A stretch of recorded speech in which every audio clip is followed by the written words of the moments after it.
എല്ലാവർക്കും നമസ്കാരം. അപ്പോൾ നമ്മൾ ചൈനീസ് സിവിലൈസേഷനെ കുറിച്ചാണ് പറഞ്ഞുകൊണ്ടിരുന്നിട്ടുണ്ടായിരുന്നത്. ചൈനീസ് സിവിലൈസേഷനിലെ ഓരോ വംശങ്ങളെക്കുറിച്ച് നമ്മൾ ഡിസ്കസ് ചെയ്തു. അപ്പോൾ ഷാങ് വംശത്തിനെ കുറിച്ചെല്ലാം കഴിഞ്ഞ ക്ലാസ്സിൽ നമ്മൾ ഡിസ്കസ് ചെയ്തിട്ടുണ്ടായിരുന്നു.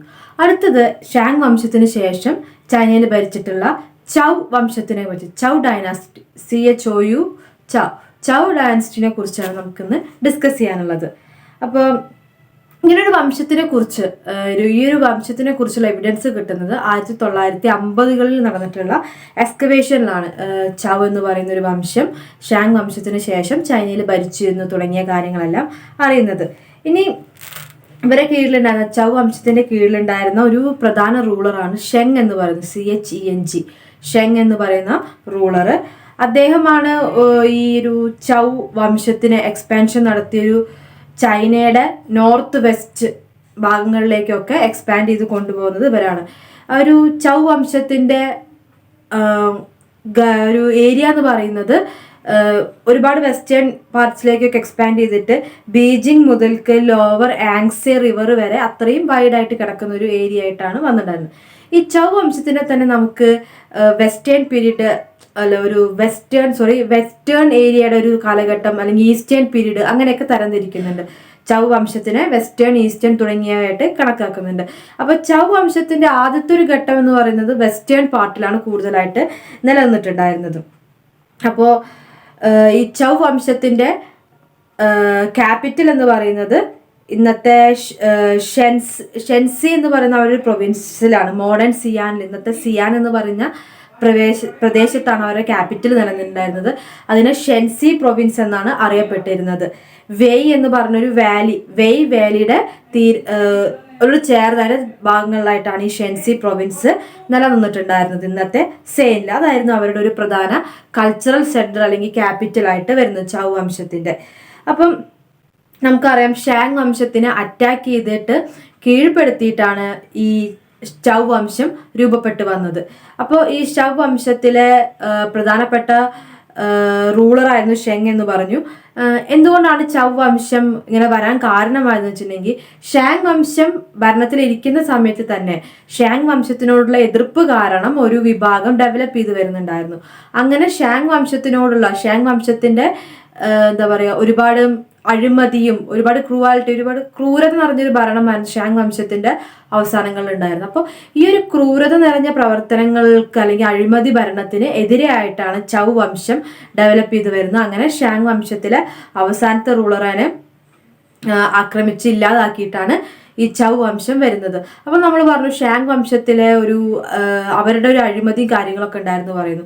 അപ്പോൾ ഷാങ് വംശത്തിൽ ഒരുപാട് കറപ്റ്റഡ് ആയിട്ടുള്ള ഒരു റൂളർ ആയിരുന്നു, ഒരു രാജാവായിരുന്നു ചൗ ഹസീൻ എന്ന് പറയുന്നത്. ചൗ സീൻ, CHOU HSI. അപ്പോൾ ഷാങ് വംശത്തിലെ ഒരു അവസാന റൂളറാണ് ചൗ അസീൻ എന്ന് പറയുന്നത്. അപ്പോൾ അദ്ദേഹത്തിനെ കീഴ്പ്പെടുത്തിയിട്ടാണ്, അദ്ദേഹത്തിന്റെ കറപ്റ്റഡ് ആയിട്ടുള്ള ഭരണം ഇല്ലാതാക്കിയിട്ടാണ് ചൗ വംശം അധികാരത്തിലേക്ക് വരുന്നത്. അപ്പോൾ അതാണ് ചൗ വംശത്തിന്റെ ഒരു തുടക്കം എന്ന് പറയുന്നത്. ഇനി ചൗ വംശത്തിന്റെ ഗവൺമെന്റ് പോളിസീസ് എങ്ങനെയാണ് ചൗ ഗവൺമെന്റ് പ്രവർത്തിച്ചിരുന്നത് വെച്ചിട്ടുണ്ടെങ്കിൽ, ചൗ വംശത്തിന് ഒരു വലിയ സ്റ്റാൻഡിങ് ആർമി ഉണ്ടായിരുന്നു. അവർ മിലിറ്ററി സെറ്റപ്പ് മുന്നോട്ട് കൊണ്ടുപോയിരുന്ന ഒരു വംശമായിരുന്നു ചൗ എന്ന് പറയുന്നത്. അപ്പോൾ ഈ ഒരു മിലിറ്ററി സെറ്റപ്പിനെ നിലനിർത്തിക്കൊണ്ടാണ്, ഒരു സ്റ്റാൻഡിങ് ആർമി, സ്ഥിരമായിട്ടുള്ള ഒരു ആർമീനെ നിലനിർത്തിക്കൊണ്ടാണ് അവർ ഭരിച്ചിരുന്നത്. അതുപോലെ തന്നെ ചൗ വംശത്തിൽ ഡയറക്റ്റ് റൂളായിരുന്നു. അതായത് രാജാവ്, ഒരു റൂളർ ഉണ്ടായിരിക്കും, മെയിൻ റൂളർ ഉണ്ടായിരിക്കുമല്ലോ. ഈ രാജാവ് ആ ക്യാപിറ്റൽ സിറ്റിയുടെ ചുറ്റുള്ള പ്രദേശങ്ങളിൽ ഡയറക്റ്റ് റൂളാണ് നടത്തിയിട്ടുള്ളത്. അപ്പോൾ ക്യാപിറ്റൽ സിറ്റിയുമായി ബന്ധപ്പെട്ട് ക്യാപിറ്റൽ സിറ്റിയുടെ ചുറ്റുഭാഗത്തും രാജാവ് നേരിട്ടിട്ടുള്ള ഭരണമാണ് നടത്തിയിട്ടുള്ളത്. പിന്നെ മറ്റ് പ്രവിശ്യകളിലൊക്കെ ഗവർണേഴ്സിനെ അപ്പോയിന്റ് ചെയ്തിട്ടാണ് ഭരണം നടത്തിയിരുന്നത്. അപ്പോൾ ക്യാപിറ്റൽ സിറ്റി നിലനിൽക്കുന്ന ഒരു പ്രദേശമുണ്ട്, അതിന് താഴെ ഒരുപാട് ഡിസ്ട്രിക്റ്റുകളൊക്കെ വരുന്നുണ്ട്. അപ്പം ആ രീതിയിലുള്ള ഭരണം, അതായത് ക്യാപിറ്റൽ ഭാഗങ്ങളിൽ ഡയറക്റ്റ് റൂളും മറ്റ് ഭാഗങ്ങളിൽ പ്രൊവിൻസസിലൊക്കെ ഗവർണേഴ്സിനെ അപ്പോയിന്റ് ചെയ്തുകൊണ്ടുള്ള ഒരു ഭരണമാണ് അവർ കൊണ്ടുപോയിട്ടുണ്ടായിരുന്നത്. പിന്നീട് ഇതിന്റെ കീഴിലുള്ള പല ഒഫീഷ്യൽസും ഒരു ഹെറിഡിറ്ററി, പരമ്പരാഗതമായിട്ട് വരുന്ന ഭരണമായിട്ട് മാറിയിട്ടുണ്ടായിരുന്നു. ഒരുപാട് ഓഫീസേഴ്സ് ഉണ്ടാവുമല്ലോ, ഈ ഓഫീസേഴ്സ് പിന്നീട് ഒരു പരമ്പരാഗതമായിട്ടുള്ള രീതിയിലേക്ക് മാറി. അപ്പോൾ അതാണ് അവിടുത്തെ ഒരു ഗവൺമെന്റ് സെറ്റപ്പ് എന്ന് പറയുന്നത്. ഇനി ചൗ വംശത്തിന്റെ മിലിറ്ററി ഡെവലപ്മെന്റ് എന്ന് പറഞ്ഞാൽ 4th to 3rd centuries ഒക്കെ ആവുന്ന സമയത്ത് ഒരു എന്താ പറയുക, ഒരു മേജർ മിലിറ്ററി ആയിട്ട് തന്നെ അവർക്കൊരു സ്റ്റാൻഡിങ് ആർമി ഉണ്ടായിരുന്നു എന്ന് പറഞ്ഞില്ല. അതുകൊണ്ട് തന്നെ ഒരു മിലിറ്ററി അത്രയും സജ്ജീകരിച്ചുകൊണ്ടാണ് പോരുന്നത്. ഇവർക്ക് കുതിരകളെ ഉപയോഗിച്ചിട്ടുള്ള എന്താ പറയുക, കുതിരകളെ ഈ എന്താ പറയുക ഇതിനു വേണ്ടി ഉപയോഗിക്കും, മിലിറ്ററിക്ക് വേണ്ടിയിട്ട്, മിലിറ്ററി പരിശീലനങ്ങൾക്ക് വേണ്ടിയിട്ട് അല്ലെങ്കിൽ യുദ്ധങ്ങൾക്കൊക്കെ വേണ്ടിയിട്ട് കുതിരകൾ ഉപയോഗിക്കുന്നുണ്ട്. അപ്പോൾ ചാരിയറ്റ്സ്, കുതിരപ്പട്ടാളം അവർ മെയിൻറ്റെയിൻ ചെയ്ത് കൊണ്ടുപോയിരുന്നു. അതിനോടൊപ്പം തന്നെ അയൺ വെപ്പൺസ്, ഇരുമ്പ് കൊണ്ടുള്ള ആയുധങ്ങളാണ് കൂടുതലായിട്ട് മിലിറ്ററിയിൽ അവർ അല്ലെങ്കിൽ ഉപയോഗിച്ചിരുന്നതായിട്ട് കണക്കാക്കാൻ സാധിക്കുക. ദെൻ ചൈനയുടെ ആദ്യത്തെ വംശങ്ങൾ എടുത്ത് നോക്കുമ്പോൾ വളരെ പാവപ്പെട്ട പെസന്റ്, എന്താ പറയുക, കർഷകരായിട്ടുള്ള സോൾജിയേഴ്സ് ഒക്കെയാണ് കൂടുതലുണ്ടായിരുന്നത്. അതിൽ നിന്ന് മാറിയിട്ട് വളരെ അരിസ്റ്റോക്രാറ്റിക് ആയിട്ടുള്ള സോൾജിയേഴ്സ്, കാൽപ്പടയാളികളെ അവർ അപ്പോയിന്റ് ചെയ്യുന്ന രീതി കാണാൻ പറ്റും. അപ്പോൾ ആ രീതിയിലേക്ക് മാറി. അപ്പോൾ കുതിരപ്പട ഉണ്ടായിരുന്നു, എന്താ പറയുക, മറ്റ് ഫുഡ് സോൾജിയേഴ്സ് ഉണ്ടായിരുന്നു. ഇവരൊക്കെയും അത് എഫിഷ്യൻ്റ് ആയിട്ടുള്ള ഒരു മിലിറ്ററി സെറ്റപ്പിലേക്ക് ഇവർ പോകുന്നൊരു സിസ്റ്റമാണ് ചൗ ഡൈനാസിറ്റി നമുക്ക് കാണാൻ സാധിക്കുന്നത്. ഈ അയൺ വെപ്പൺസ് അയൺ വെപ്പൺസ് കുറെ ചീപ്പായിട്ടാണ് ഉപയോഗിച്ചിരുന്നത്. പക്ഷെ അതിനോടൊപ്പം തന്നെ വില കൂടിയിട്ടുള്ള അല്ലെങ്കിൽ കുറച്ചും കൂടെ എഫിഷ്യൻ്റ് ആയിട്ടുള്ള ബ്രോൺസ് കൊണ്ടുള്ള വെപ്പൺസ് ഇവർ ഉപയോഗിച്ചിരുന്നതായിട്ട് നമുക്ക് കാണാൻ സാധിക്കും. അപ്പോൾ ഇതായിരുന്നു ഒരുപാട് മിലിറ്ററി സെറ്റപ്പ് എന്ന് പറഞ്ഞപ്പോൾ നമ്മൾ ഗവൺമെന്റ് മിലിറ്ററി എന്തായിരുന്നു ഡിസ്കസ് ചെയ്തു. ഇനി അടുത്തത് നമുക്ക് പഠിക്കാനുള്ളത്, അപ്പം നമ്മൾ പറഞ്ഞു ആദ്യത്തെ ചൗ വംശം എന്ന് പറയുന്നത് വെസ്റ്റേൺ ചൗ ആയിട്ടാണ് അറിയപ്പെടുന്നത്. വെസ്റ്റേൺ ചൗ ഡൈനസ്റ്റി എന്നാണ് അറിയപ്പെടുന്നത്. അപ്പോൾ ഈ വെസ്റ്റേൺ ചൗ വംശത്തിനൊരു അവസാനം വരുന്നുണ്ട്. ഒരു 8th century BCE കാലഘട്ടമൊക്കെ ആകുമ്പോഴേക്കും ഈ ഒരു ചൗ വംശത്തിനൊരു എൻഡ് വരുന്നുണ്ട്. അതായത് അതിൻ്റെ ഉള്ളിൽ ഒരു ആഭ്യന്തര കലഹം കാര്യങ്ങളൊക്കെ വന്നിട്ട് വെസ്റ്റേൺ ഫ്രണ്ടിയർ, ചൗ വംശത്തിന്റെ വെസ്റ്റേൺ ഭാഗങ്ങൾക്ക് തകർച്ച വരികയാണ്.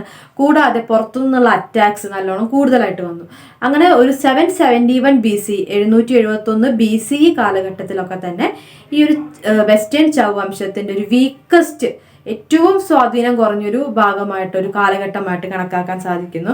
അങ്ങനെ കിങ് യു അവസാനത്തെ ഒരു മെയിൻ റൂളർ ആയിരുന്നു, രാജാവായിരുന്നു കിങ് യു. ഈ കിങ് യുവിനെ കൊന്നിട്ട് പുറത്തുനിന്നുള്ള ആൾക്കാർ, ബാർബറിയൻസ്, ഒരു മറ്റ് വിഭാഗങ്ങളൊക്കെ വന്ന് കൊന്നിട്ട് ഈ കിങ് യുവിന്റെ ഭരണം അവസാനിപ്പിച്ചുകൊണ്ട് ആ പ്രദേശം കൊള്ളയടിക്കുകയാണ് ചെയ്യുന്നത്. അദ്ദേഹത്തിനെ കൊല്ലുകയും ചെയ്യുന്നുണ്ട്. അങ്ങനെയാണ് ഒരു വെസ്റ്റേൺ ചൗ പീരീഡിന്റെ അവസാനമായിട്ട് കണക്കാക്കുന്നത്. ആ ഒരു 7th century BCE മുതൽക്ക് ഈസ്റ്റേൺ ചൗ പീരീഡ് ഡെവലപ്പ് ചെയ്ത് വരികയും ചെയ്യുകയാണ്. അപ്പോൾ ഈസ്റ്റേൺ ചൗ പീരീഡ് എന്ന് പറഞ്ഞാൽ വെസ്റ്റേൺ ചൗവിനെ ആക്രമിച്ച് കീഴടക്കി എന്ന് പറഞ്ഞല്ലോ.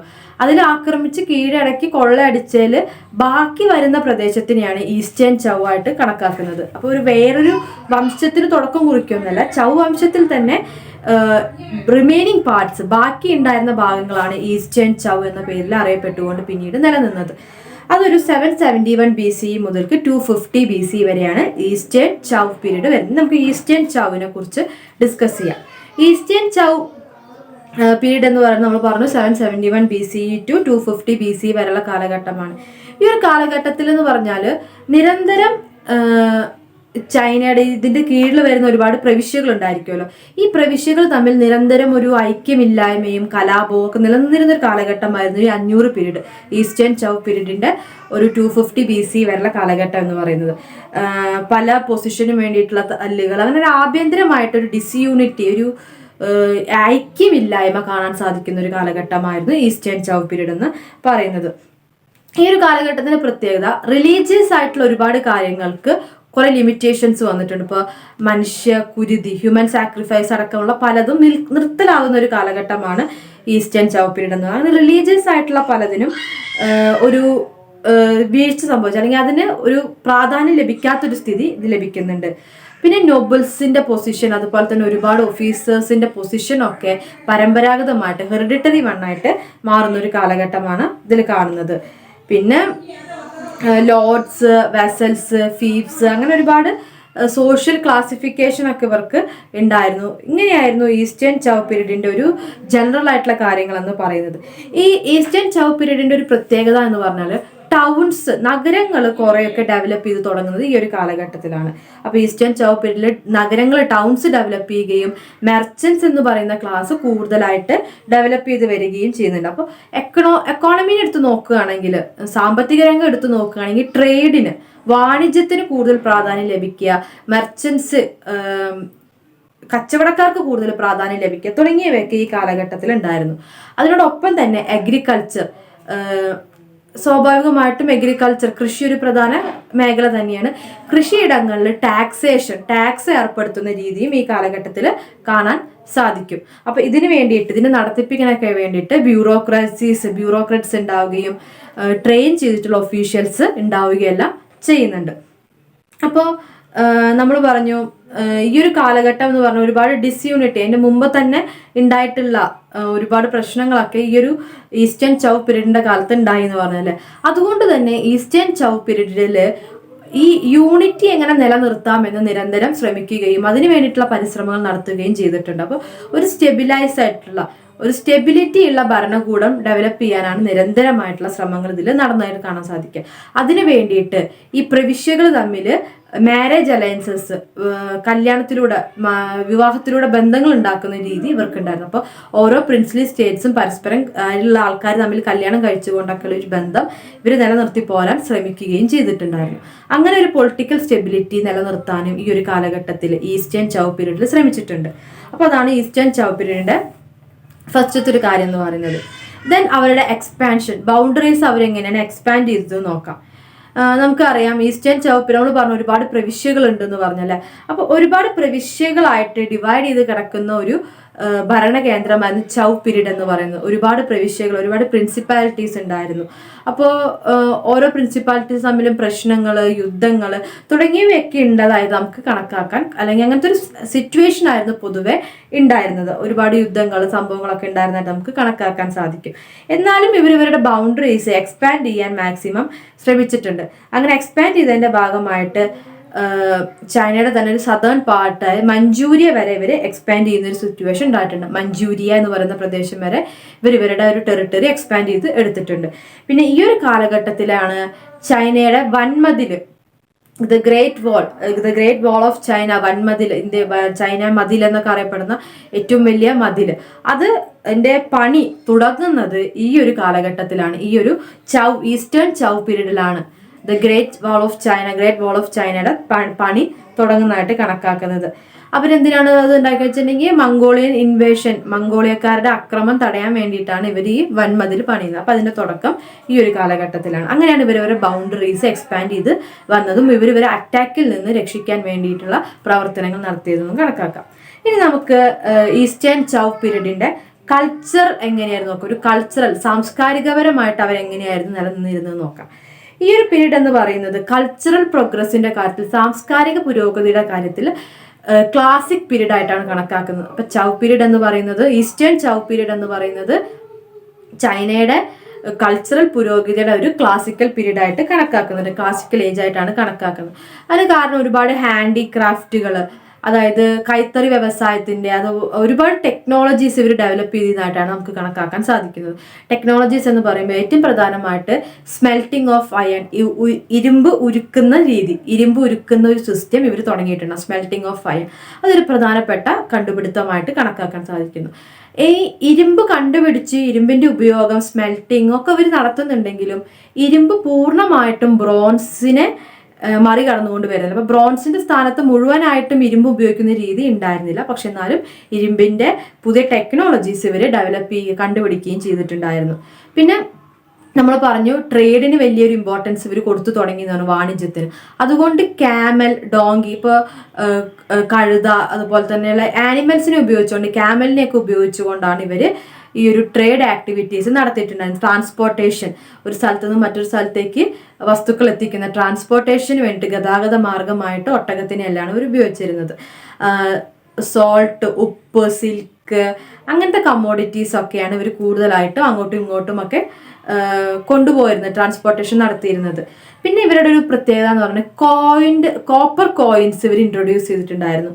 അതായത് കോപ്പർ എന്ന് പറയുന്ന ഒരു സംവിധാനം പൈസയുടെ രൂപത്തിലേക്ക് ആക്കിയിട്ട് ഉപയോഗിക്കുന്ന ഒരു രീതി. ഇപ്പോൾ കോപ്പർ മണി ഇവർ ഉപയോഗിച്ചിരുന്നതായിട്ട് നമുക്ക് കാണാൻ സാധിക്കും. അതൊരു നല്ലൊരു ടെക്നോളജിക്കൽ കണ്ടുപിടുത്തമായിട്ട് തന്നെയാണ് കണക്കാക്കുന്നത്. ദെൻ ഇവർ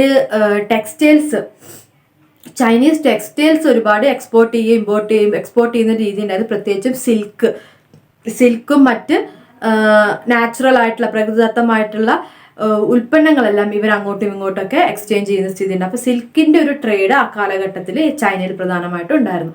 അപ്പോൾ ഇത്തരത്തിൽ ഹാൻഡിക്രാഫ്റ്റ് പുതിയ ടെക്നോളജീസ് ഒക്കെ ഡെവലപ്പ് ചെയ്യുന്നത് കൊണ്ട് തന്നെയാണ് ഇതിനൊരു കൾച്ചറൽ പ്രോഗ്രസ് ആയിട്ട് അല്ലെങ്കിൽ കൾച്ചറൽ രീതി എടുത്തു നോക്കുമ്പോൾ സാംസ്കാരികരമായിട്ടൊരു സിവിലൈസ്ഡ് ആയിട്ട് അല്ലെങ്കിൽ ഒരു ക്ലാസിക്കൽ പീരീഡ് ആയിട്ട് കണക്കാക്കുന്നത്. ഇനി നമുക്ക് ഈ ഒരു കാലഘട്ടത്തിൽ ഫാമിംഗ് കൃഷി ഒരു പ്രധാനമായിരുന്നു എന്ന് പറഞ്ഞു. ഇടക്കൃഷി ഇവർ പരീക്ഷിച്ചിട്ടുണ്ടായിരുന്നു. സോയാബീൻ റൈസ് കൾട്ടിവേഷൻ ഉണ്ടായിരുന്ന ഒരു സ്ഥലമായിരുന്നു ചൈന എന്ന് പറഞ്ഞിട്ടുണ്ട്. അപ്പോൾ റൈസ് കൾട്ടിവേഷന്റെ ഒപ്പം തന്നെ ഇടവിട്ടിട്ട് സോയാബീൻ കൾട്ടിവേറ്റ് ചെയ്തുകൊണ്ട് ആ ഒരു മണ്ണിന്റെ ഫെർട്ടിലിറ്റി നിലനിർത്തുന്ന ഒരു രീതി ഇവർക്ക് ഉണ്ടായിരുന്നു. അപ്പൊ അത്തരത്തിലുള്ള അഗ്രികൾച്ചറൽ മെത്തേഡ്സ് ഉണ്ടായിരുന്നു. ഇനി ഈ ഒരു കാലഘട്ടത്തിന് അറിയപ്പെടുന്ന ഒരു പേരാണ് വെജിറ്റബിൾ സിവിലൈസേഷൻ എന്ന്. ചൈനയുടെ ഈസ്റ്റേൺ ചൗ പീരീഡിനെ അറിയപ്പെടുന്നതാണ് വെജിറ്റബിൾ സിവിലൈസേഷൻ എന്ന് പറയുന്നത്. എന്താണ് വെജിറ്റബിൾ സിവിലൈസേഷൻ? എന്താണ് വെജിറ്റബിൾ സിവിലൈസേഷൻ എന്ന് പറയാൻ കാരണം എന്ന് വെച്ചിട്ടുണ്ടെങ്കിൽ ക്രോപ്പ് റൊട്ടേഷൻ എന്ന് പറയുന്ന ഒരു കൾട്ടിവേഷൻ രീതി ഇവർ ഉപയോഗിച്ചിരുന്നു. നമ്മൾ നേരത്തെ പറഞ്ഞല്ലേ, കുറച്ച് നേരത്തെ പറഞ്ഞു നമ്മൾ കൃഷിക്ക് വേണ്ടിയിട്ട് റൈസ് കൾട്ടിവേഷൻ ഉണ്ടായിരുന്നു ഇവർക്ക് എന്ന് പറഞ്ഞു. റൈസ് കൾട്ടിവേഷൻ ഇല്ലാത്ത സമയത്ത് സോയാബീൻ ഇവർ കൃഷി ചെയ്യുന്നു പറഞ്ഞു അല്ലേ. എന്താണ് അതിനാണ് ആ ഒരു സിസ്റ്റം നിലനിൽക്കുമ്പോൾ സോയിലിന്റെ ഫെർട്ടിലിറ്റി നശിക്കാതെ വീണ്ടെടുക്കാൻ സാധിക്കുന്നുള്ള. നമ്മുടെ നാട്ടിലൊക്കെയും ഇടകൃഷികൾ നടത്തും അല്ലെ. അതെന്ന് വെച്ചിട്ടുണ്ടെങ്കിൽ സോയിലിന്റെ ഫെർട്ടിലിറ്റി എപ്പോഴും നിലനിർത്താൻ വേണ്ടിയിട്ടാണ്. അപ്പോൾ തുടർച്ചയായിട്ട് അരി തന്നെ റൈസ് തന്നെ കൾട്ടിവേറ്റ് ചെയ്തുകൊണ്ടേ ഇരുന്ന് കഴിഞ്ഞിട്ടുണ്ടെങ്കിൽ കാലക്രമേണ ആ സോയിലിന്റെ ആ മണ്ണിന്റെ ഫെർട്ടിലിറ്റി എല്ലാം നഷ്ടപ്പെടും, അതിന്റെ ഗുണങ്ങളെല്ലാം നഷ്ടപ്പെടും. അപ്പോൾ ഇടകൃഷികൾ നടത്തും.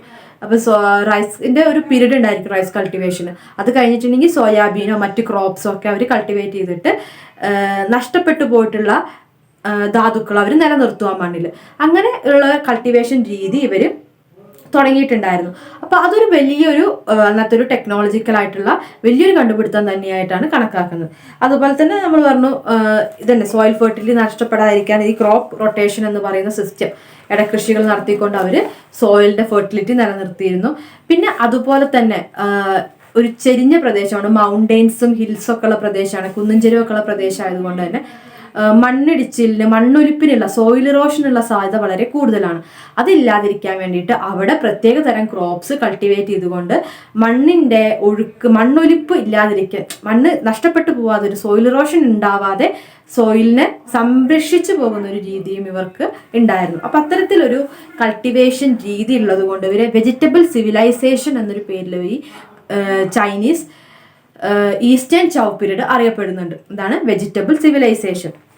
അപ്പോൾ ഇതായിരുന്നു അവിടുത്തെ ഫാമിങ്, നമ്മുടെ ട്രേഡ്, എക്കണോമിക് സിസ്റ്റം എന്ന് പറയുന്നത് ഇങ്ങനെയാണ് പോകുന്നത്. ഇനി അടുത്ത് നമുക്ക് ക്ലാസ് ഡിവിഷൻസ് നോക്കാം. അവിടുത്തെ ക്ലാസ് ഡിവിഷൻസ് ചൗ പീരീഡിൽ ഈ ഒരു സൊസൈറ്റി എന്ന് പറഞ്ഞാൽ കുറച്ചുകൂടെ അരിസ്റ്റോക്രാറ്റിക് ഇൻ നാച്ചർ ആയിരുന്നു. നമ്മൾ പറഞ്ഞു ബ്യൂറോക്രസീസ് ഒക്കെ വന്നു, മിലിറ്ററി ഡിപ്പാർട്ട്മെന്റ് വന്നു. അപ്പോൾ അതൊക്കെ കുറച്ചും കൂടെ ഒരു അരിസ്റ്റോക്രാറ്റിക് ഇൻ നാച്ചർ ആയിരുന്നു അവിടുത്തെ ക്ലാസ് എന്ന് പറയുന്നത്. ആ സമയത്ത് 2 വിഭാഗങ്ങളെ ചൈനയിലുള്ളൂ, 2 ക്ലാസ്സസേ ഉള്ളൂ. ഒന്ന് സാധാരണക്കാരനായ കോമണേഴ്സ് അല്ലെങ്കിൽ പെസൻസ് അല്ലെങ്കിൽ സെർവ്സ് എന്നറിയപ്പെടുന്ന വിഭാഗം, പിന്നെ ഒന്ന് നോബിൾസ്. അങ്ങനെ 2 വിഭാഗങ്ങൾ. ഒന്നെങ്കിൽ കോമൺ ആയിട്ടുള്ള ആൾക്കാർ, പിന്നെ ഒന്ന് നോബിൾസ്. നോബിൾസ് പറഞ്ഞാൽ നമുക്കറിയാം ഉയർന്ന സ്ഥാനം കൈവരിക്കുന്ന കുറച്ചും കൂടെ എഡ്യൂക്കേറ്റഡ് ആയിട്ടുള്ള അവിടുത്തെ സാക്രിഫിഷ്യൽ അല്ലെങ്കിൽ റിലീജിയസ് കാര്യങ്ങളൊക്കെ കൈകാര്യം ചെയ്യുന്ന വിഭാഗമാണ് നോബിൾസ് എന്ന് പറയുന്നത്, ഉയർന്ന വിഭാഗം. മറ്റൊരു വിഭാഗം കോമണേഴ്സ് അല്ലെങ്കിൽ സെർവ്സ് ആണ്, സാധാരണക്കാരായിട്ടുള്ള പണിയെടുക്കുന്ന വിഭാഗമാണ്. അങ്ങനെ 2 വിഭാഗങ്ങളാണ്. സെർവ്സ് കൂടുതലും സോയിലുമായിട്ട് മണ്ണുമായിട്ട് ബന്ധപ്പെട്ടുകൊണ്ട് കൃഷി അങ്ങനെയൊക്കെ ആയിട്ട് ജീവിക്കുന്ന വിഭാഗം. അപ്പൊ അങ്ങനത്തെ ഒരു ക്ലാസ് ഡിവിഷനാണ് അവർക്ക് നിലനിന്നിരുന്നത്. ഇനി ഫാമിലിയെ കുറിച്ച് പറയുമ്പോൾ ക്ലാസ് ഡിവിഷൻസ് പറയുമ്പോൾ ഫാമിലി ഒരു ഇമ്പോർട്ടൻറ്റ് ഘടകമാണല്ലേ. ഫാമിലിയെ കുറിച്ച് പറയുമ്പോൾ ഏറ്റവും ബേസിക് യൂണിറ്റ് എന്ന് പറയുന്നത് ഫാമിലിയാണ്. അവിടുത്തെ സോഷ്യൽ ഡിവിഷനിലെ ഏറ്റവും ബേസിക് യൂണിറ്റ് എന്ന് പറയുന്നതാണ് ഫാമിലി തന്നെയാണ്. ഫാമിലി എന്ന് പറയുമ്പോൾ അവർക്ക് എന്ന് പറഞ്ഞിട്ടുണ്ടെങ്കിൽ ഒരു ടിപ്പിക്കലായിട്ട് എൽഡേഴ്സ് പറയുന്നത്, വീട്ടിലെ മുതിർന്ന ആള് അയാൾ പറയുന്ന അനുസരിക്കുന്ന ആൾക്കാർ, അതാണ് അവിടുത്തെ ഫാമിലി സിസ്റ്റം എന്ന് പറഞ്ഞാൽ ഉണ്ടായിരുന്നത്. അതായത് മുതിർന്നൊരു വ്യക്തി ഉണ്ടായിരിക്കും, അയാൾ പറയുന്നത് അനുസരിക്കും. അങ്ങനെ ഏറ്റവും താഴെയുള്ള ആൾ വരെ ആ മുതിർന്ന ആൾ പറയുന്ന അനുസരിച്ചുകൊണ്ട് മുന്നോട്ട് വന്നു. അതായത് എൽഡേഴ്സിനെ, മുതിർന്ന ആൾക്കാരെ റെസ്പെക്ട് ചെയ്യണം, അവർ പറയുന്നത് അനുസരിക്കണം. ആ ഒരു സിസ്റ്റം, ഫാമിലി സിസ്റ്റമാണ് ചൈനയിൽ ഈസ്റ്റേൺ ചൗ പീരീഡിൽ നിലനിന്നിരുന്നത്. എൽഡേഴ്സിനെ റെസ്പെക്ട് ചെയ്യുക, അവർ പറഞ്ഞത് അനുസരിക്കുക. അതുകൊണ്ട് തന്നെ തലമുറകളായി തന്നെ ഇങ്ങനെ അനുസരിച്ചുകൊണ്ട് ആ ഒരു കുടുംബം എന്ന് പറയുന്ന സെറ്റപ്പിൽ, ഫാമിലി എന്ന് പറഞ്ഞ സെറ്റപ്പിന്റെ ഉള്ളിൽ തന്നെ വളരെ കൺസർവേറ്റീവായിട്ട് ജീവിക്കുന്ന ഒരു വിഭാഗമായിരുന്നു അവിടുത്തെ ജനങ്ങൾ എന്ന് പറയുന്നത്. അപ്പോൾ ഒരു കൺസർവേറ്റീവ് ആയിട്ടുള്ള വീട്ടിൽ തന്നെ ഒതുങ്ങി കൂടിയിട്ടുള്ള ഒരു വിഭാഗമാണ്. അല്ലെങ്കിൽ വീട്ടുകാർ പറയുന്നത് മാത്രം അനുസരിച്ച് അങ്ങനെ ജീവിക്കുന്ന ഒരു ഫാമിലി സിസ്റ്റമാണ് അവർക്ക് ഉണ്ടായിരുന്നത്. ഇനി നമുക്ക് സ്ത്രീകളുടെ പൊസിഷൻ, ഫാമിലി പറയുമ്പോൾ സ്ത്രീകളുടെ പൊസിഷൻ വളരെ ഇമ്പോർട്ടൻ്റ് ആണല്ലേ. പൊസിഷൻ ഓഫ് വിമൻ എന്ന് പറയുമ്പോൾ വളരെ മോശമായ ഒരു അവസ്ഥ സ്ത്രീകൾക്ക് അന്ന് നേരിടേണ്ടി വന്നിട്ടുണ്ട്. സ്ത്രീകൾക്ക് ചൈനയിൽ നിലനിന്നിരുന്ന പാട്രിയാർക്കൽ സൊസൈറ്റിയാണ്, പുരുഷ കേന്ദ്രീകൃത പുരുഷാധിപത്യ സമൂഹമാണ് അന്ന് നിലനിന്നിരുന്നത്. അതുകൊണ്ട് തന്നെ സ്ത്രീകൾക്ക് യാതൊരുവിധ റെസ്പെക്റ്റും കിട്ടിയിരുന്നില്ല.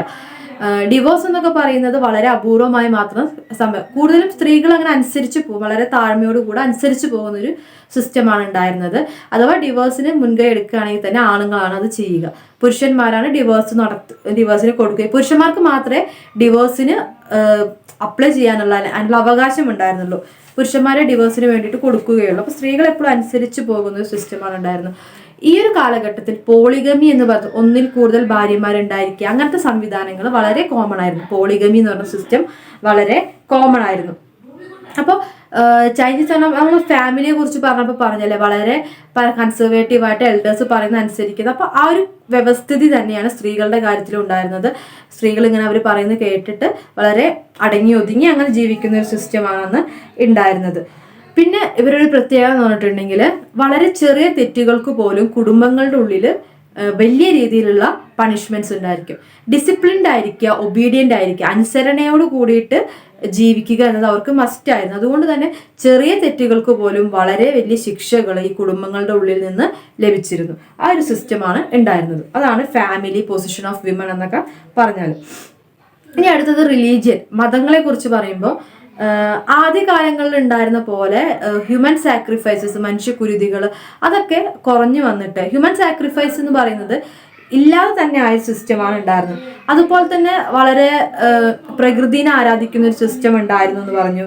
അങ്ങനെ ഒരുപാട് ആരാധനയൊക്കെ ഉണ്ടായിരുന്നു. ഒരുപാട് വർഷിപ്സ് ഉണ്ടായിരുന്നു, വിഗ്രഹാരാധന ഉണ്ടായിരുന്നു, അതൊക്കെ ഉണ്ടായിരുന്നു. പക്ഷെ ഹ്യൂമൻ സാക്രിഫൈസ് കാലക്രമേണ ഇല്ലാതെ ആവുന്ന ഒരു സിസ്റ്റമാണ് ഉണ്ടായത്. പിന്നെ ഹ്യൂമൻ സാക്രിഫൈസിന് പകരം മൃഗങ്ങള്, അതുപോലെ തന്നെ കള്ള് തുടങ്ങിയവയൊക്കെ പിതൃക്കൾക്ക് എന്ന് വെച്ചിട്ടുണ്ടെങ്കിൽ ഒരു ഫയർ അൽത്താറിന്റെ മുന്നിൽ, ഒരു ദീപത്തിന്റെ മുന്നിൽ അങ്ങനെ കൊടുക്കുന്ന രീതി, അതാണ് അവർക്ക് ഉണ്ടായിരുന്നത്. ആനിമൽസിന്, അതുപോലെ തന്നെ അഗ്രികൾച്ചർ പ്രൊഡക്ട്സ്, അങ്ങനെ ഒരുപാട് ലിക്കർ തുടങ്ങിയ സാധനങ്ങളൊക്കെ ഒരു നമ്മളങ്ങനെ നിവേദ്യം പോലെ വെച്ചു കൊടുത്ത് ആരാധിക്കുന്ന രീതിയാണ് അവർക്ക് പിന്നീട് ഉണ്ടായിട്ടുള്ളത്. അവരുടെ പ്രധാനപ്പെട്ട ഡേറ്റ് ഒരു ആരാധനയായിരുന്നു ടിയാൻ, TIEN. ടിയാൻ എന്ന് പറയുന്നതാണ് അവരുടെ ഒരു പ്രധാനപ്പെട്ട ഡേറ്റ് എന്ന് പറയുന്നത് ചാവ് പീരീഡിൽ. ടിയാൻ എന്ന് പറഞ്ഞാൽ ഹെവൻ എന്നാണ് അർത്ഥം വരുന്നത്. ഹെവൻ, സ്വർഗം എന്നർത്ഥം വരുന്ന ഒരു പദമാണ് ടിയാൻ എന്ന് പറയുന്നത്. ടിയാൻ ഒരു പേഴ്സണൽ ഗോഡായിട്ട്, ഒരു പൊതുവെയുള്ള ദൈവമായിട്ട്, നാച്ചുറിന്റെ എർത്തിനെ, ഭൂമിനെ ആരാധിക്കുന്ന ഒരു പൊതുവെയുള്ള ദൈവമായിട്ടാണ് കണക്കാക്കുന്നത് ടിയാനെ. അപ്പൊ ടിയാനാണ് അന്നത്തെ ഒരു പ്രധാനപ്പെട്ട ആരാധനാ മൂർത്തി എന്ന് പറയുന്നത്. പിന്നെ ആൻസിസ്റ്റർ വർഷിപ്പ് ഒക്കെ കുറഞ്ഞു വരികയും ഒരു ദീപത്തിന് ആരാധിക്കുക അങ്ങനത്തെ ഒക്കെ രീതിയിലേക്ക് ചുരുങ്ങി പോകുന്ന സ്ഥിതിയാണ് ഉണ്ടായിരുന്നത്.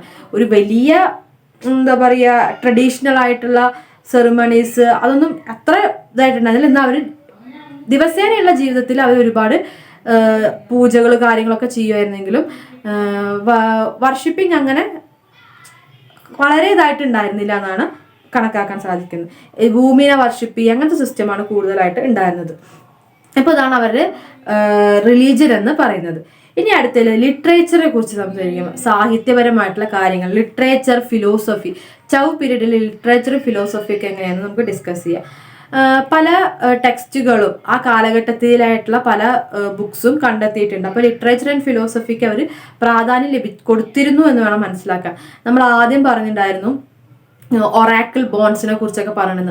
അതിൽ നിന്ന് അവരുടെ കുറെ എഴുത്തുകളെല്ലാം കണ്ടെത്തിയതിനെ കുറിച്ച് പറഞ്ഞിട്ടുണ്ടായിരുന്നു. ഈ ഒറാക്കിൾ ബോൺസ് ഒക്കെ ആ ഒരു സിസ്റ്റം ഒക്കെ പിന്നീട് കുറഞ്ഞു. ഈ ഒരു കാലഘട്ടത്തിൽ അധികം കണ്ടിട്ടില്ല. ഇവർ കൂടുതലും ബ്രഷും പെയിന്റും ഉപയോഗിച്ചുകൊണ്ട് തുണികളില്, സിൽക്കില്, വുഡില്, മരങ്ങളില് അങ്ങനെ പിന്നെ ബ്രോൺസ് വെസൽസ് ഇതിലൊക്കെ എഴുതുന്ന രീതിയാണ് കണ്ടിട്ടുള്ളത്. അപ്പം ഷാങ് പീരീഡിൽ ഉണ്ടായിരുന്ന, ഷാങ് വംശത്തിൽ ഉണ്ടായിരുന്ന ഒരു എഴുത്ത് സിസ്റ്റം ഇവർ കണ്ടിന്യൂ ചെയ്ത് പോരുന്നത് ഈ ഒരു കാലഘട്ടത്തിലും കാണാൻ സാധിക്കും. കുറച്ചും കൂടെ ഡെവലപ്പ് ചെയ്തു എന്നേ ഉള്ളൂ. മരങ്ങളിൽ എഴുതാൻ തുടങ്ങി, ബ്രോൺസിന്റെ ഒബ്ജക്ട്സിൽ എഴുതാൻ തുടങ്ങി, സിൽക്കിന്റെ മീതെ മറ്റു ക്ലോത്തിന്റെ മീതൊക്കെ എഴുതാൻ തുടങ്ങി. അതിന് വേണ്ടിയിട്ട് പെയിന്റും ബ്രഷും ഇവർ ഉപയോഗിച്ചിരുന്നതായിട്ട് കണക്കാക്കാൻ സാധിക്കുന്നുണ്ട്. ഇനി ഈ എഴുതുന്ന സാധനങ്ങളൊക്കെ ബുക്ക് പോലെ ബാമ്പു മുള ഉപയോഗിച്ചുകൊണ്ട് കോർത്തുകൊണ്ട് ബുക്ക് പോലെ ഉപയോഗിക്കുന്ന രീതി ഇവർക്കുണ്ടായിരുന്നു. അപ്പോൾ എഴുതുന്ന സാധനങ്ങളൊക്കെ അവർ സംരക്ഷിച്ച് ബുക്ക് പോലെ സംരക്ഷിക്കുന്ന രീതി ഇവർക്കുണ്ടായിരുന്നു. അതിന് വേണ്ടിയിട്ട് ബാമ്പു ആണ് ഉപയോഗിക്കുക, മുളയുടെ ഇതൊക്കെയാണ് അവർ ഉപയോഗിച്ചിട്ടുണ്ടായിരുന്നത്, ഇതൊക്കെ സംരക്ഷിച്ച് വെക്കാൻ വേണ്ടിയിട്ട്. ഇനി 600 BC-യിലേതാണ് കരുതപ്പെടുന്നത്, 600 BC-യിൽ രചിച്ചാണെന്ന് കരുതപ്പെടുന്ന വളരെ ഏൻഷ്യൻ്റ് ആയിട്ടുള്ള ഒരു വർക്കാണ് ബുക്ക് ഓഫ് ചേഞ്ചസ് എന്ന് പറയുന്നത്. ബുക്ക് ഓഫ് ചേഞ്ചസ് ഇതൊക്കെ ട്രാൻസ്ലേറ്റർ ആണ് കേട്ടോ നമ്മൾ പറയുന്ന വേർഷൻ. അതിൻ്റെ ഒറിജിനൽ ആ ബുക്കിൻ്റെ പേരല്ല നമ്മൾ പറയുന്നത്, നമുക്ക് ട്രാൻസ്ലേറ്റ് ചെയ്ത് തന്ന വേർഷനാണ്. ബുക്ക് ഓഫ് ചേഞ്ചസ് എന്ന് പറയുന്നത് 600 BC-യിലാണ് കരുതപ്പെടുന്നത്. ഇതാണ് ഒരു പ്രധാനപ്പെട്ട പഴയ വർക്കായിട്ട്, ഒരു ഏർലിയർ വർക്കായിട്ട് കണക്കാക്കുന്നത്. ഇനി മറ്റൊരു ഡോക്യുമെൻ്റ് ആണ് ക്ലാസിക് എന്ന് പറയുന്നത്. അവിടെ മറ്റൊരു വർക്കാണ്, ഡോക്യുമെന്റ് ആണ് ക്ലാസിക് എന്ന് പറയുന്നത്. ഈ ക്ലാസിക് എന്ന് പറയുന്നത് ഒരു സെമി ഹിസ്റ്റോറിക്കൽ വർക്ക്, മുഴുവനായിട്ടും ഹിസ്റ്റോറിക്കലാണ്, ചരിത്രപരമായിട്ടുള്ള വർക്കാണ് എന്നല്ല പറയുന്നത്, എന്നാലും പകുതിയൊക്കെ ഒരു ചരിത്രപരമായിട്ട് അല്ലെങ്കിൽ ചരിത്രത്തിനോട് നീതി പുലർത്തുന്ന ചെറിയൊരു വർക്കാണ് ക്ലാസിക് എന്ന് പറയുന്നത്. ഇതിൽ അന്നത്തെ ഓഫീസിനെ കുറിച്ചുള്ള ഡോക്യുമെന്റ്സ്, സ്പീച്ചുകൾ, പ്രസംഗങ്ങൾ, അങ്ങനത്തെ രാജകൽപ്പനകൾ തുടങ്ങിയവയൊക്കെ അടങ്ങുന്ന ഒരു ബുക്കാണ് ക്ലാസിക് എന്ന് പറയുന്നത്. അതുകൊണ്ടാണ് അത് കുറച്ചും കൂടെയൊക്കെ ഒരു ഹിസ്റ്ററി ആയിട്ട് ബന്ധപ്പെട്ടാണെന്ന് പറയുന്നത്. നെക്സ്റ്റ് ഒരു വർക്ക്, അടുത്തൊരു വർക്കാണ് ദ ബുക്ക് ഓഫ് എറ്റിക്യൂറ്റ് എന്ന് പറയുന്നത്. എന്താണ് ദ ബുക്ക് ഓഫ് എറ്റിക്യൂറ്റ്? ഈ ബുക്ക് എന്ന് പറയുന്നത് അന്നത്തെ ആചാരങ്ങള്, ഒരുപാട് സാധാരണയുള്ള കാഴ്ചപ്പാടുകൾ, ഇതിനെ കുറിച്ചൊക്കെ പറയുന്ന ഒരു ബുക്കാണ്. അതുപോലെ മുതിർന്ന ആൾക്കാരുടെ, ആയിട്ടുള്ള ആൾക്കാരുടെ ഉത്തരവാദിത്തങ്ങൾ എന്തൊക്കെയാണ്, ഇങ്ങനത്തെ കാര്യങ്ങളൊക്കെ പറയുന്നതാണ് ദ ബുക്ക് ഓഫ് എറ്റിക്യൂറ്റ് എന്ന് പറയുന്നത്. നെക്സ്റ്റ് ഒരു വർക്കാണ് book of poetry. Book of poetry എന്ന് പറഞ്ഞൊരു 300 പോയംസ്, 300ഓളം പോയംസ് അടങ്ങിയിട്ടുള്ള ഒരു വർക്കാണ്, ഒരു ലിറ്റററി വർക്കാണ് ബുക്ക് ഓഫ് പോയട്രി എന്ന് പറയുന്നത്. ഇതിൽ പല വേർഷനുള്ള പോയട്രികൾ ചേർത്തിട്ടുണ്ട്. റിലീജിയസ് ആയിട്ടുള്ളതുണ്ട്, അതല്ലാത്തതുണ്ട്, വളരെ എന്താ പറയുക വീടുമായിട്ട് ഫാമിലിയായിട്ട് റിലേറ്റ് ചെയ്യുന്ന പോയംസ് ഉണ്ട്. അങ്ങനത്തെ ഒരുപാട് പോയംസ്, ഹീറോ ഹീറോയിൻ അങ്ങനത്തെ കോൺസെപ്റ്റുള്ള പോയംസ് ഇതെല്ലാം അടങ്ങിയിട്ടുള്ളതാണ് ബുക്ക് ഓഫ് പോയട്രി എന്ന് പറയുന്ന ഒരു 300 പോയംസ് അടങ്ങുന്ന ഒരു ബുക്ക് എന്ന് പറയുന്നത്. ഇതൊക്കെ അക്കാലഘട്ടത്തിൽ ഒരു പ്രധാനപ്പെട്ട ലിറ്ററേച്ചർ വർക്ക്സ് ആയിരുന്നു, ഇനി ഈ ഒരു കാലഘട്ടത്തിന്റെ പ്രത്യേകത എന്ന് പറയുന്നത് ചൈനയിലുള്ള ലിറ്ററേച്ചർ ആൻഡ് ഫിലോസഫിക്കൽ വർക്ക്സ് ഒക്കെ എടുത്തു നോക്കുമ്പോൾ അവിടുത്തെ എഴുത്തുകാരും ചിന്തകരും ആ കാലഘട്ടത്തിൽ ഫിസിക്കൽ സയൻസിനും മെറ്റാഫിസിക്സിനും കാര്യമായ ഇമ്പോർട്ടൻസ് കൊടുത്തിട്ടില്ല എന്ന് വേണം മനസ്സിലാക്കാൻ. ഫിസിക്കൽ സയൻസിനും മെറ്റാഫിസിക്സിനും കാര്യമായിട്ട് ഇമ്പോർട്ടൻസ് കൊടുത്തിട്ടില്ല എന്നാണ് പൊതുവെ കണക്കാക്കുന്നത്. അവിടുത്തെ നമുക്ക് ലഭിച്ച വിവരങ്ങളുടെ അടിസ്ഥാനത്തിൽ കണക്കാക്കുമ്പോൾ ഒരു ജനറൽ ആയിട്ടുള്ള കാര്യങ്ങളെന്ന് പറയുന്നത്. അപ്പോൾ ഇതെല്ലാം ചൗ പീരീഡിന്റെ എന്തൊക്കെയാണ് മിലിറ്ററി കാര്യങ്ങൾ നമ്മൾ പറഞ്ഞു. ചൗ പീരീഡിന്റെ ഒരു എങ്ങനെയാണ് അവിടുത്തെ ഗവൺമെന്റ് എന്ന് പറഞ്ഞു, ആ ഗവൺമെന്റ് റിലേറ്റ് ചെയ്ത് മിലിറ്ററി, അവിടുത്തെ സോഷ്യൽ ക്ലാസിഫിക്കേഷൻ, ഫാമിലി, അവിടുത്തെ economy, position of women, literature and philosophy തുടങ്ങിയ കാര്യങ്ങളൊക്കെയാണ് നമ്മളിപ്പോൾ ഡിസ്കസ് ചെയ്തുകൊണ്ടിരിക്കുന്നത്. അപ്പോൾ വെസ്റ്റേൺ ആൻഡ് ഈസ്റ്റേൺ ചൗ പീരീഡിന്റെ ഒരു ബേസിക് കാര്യങ്ങളാണ് ഇതിലൂടെ നമ്മൾ ഡിസ്കസ് ചെയ്യുന്നത്.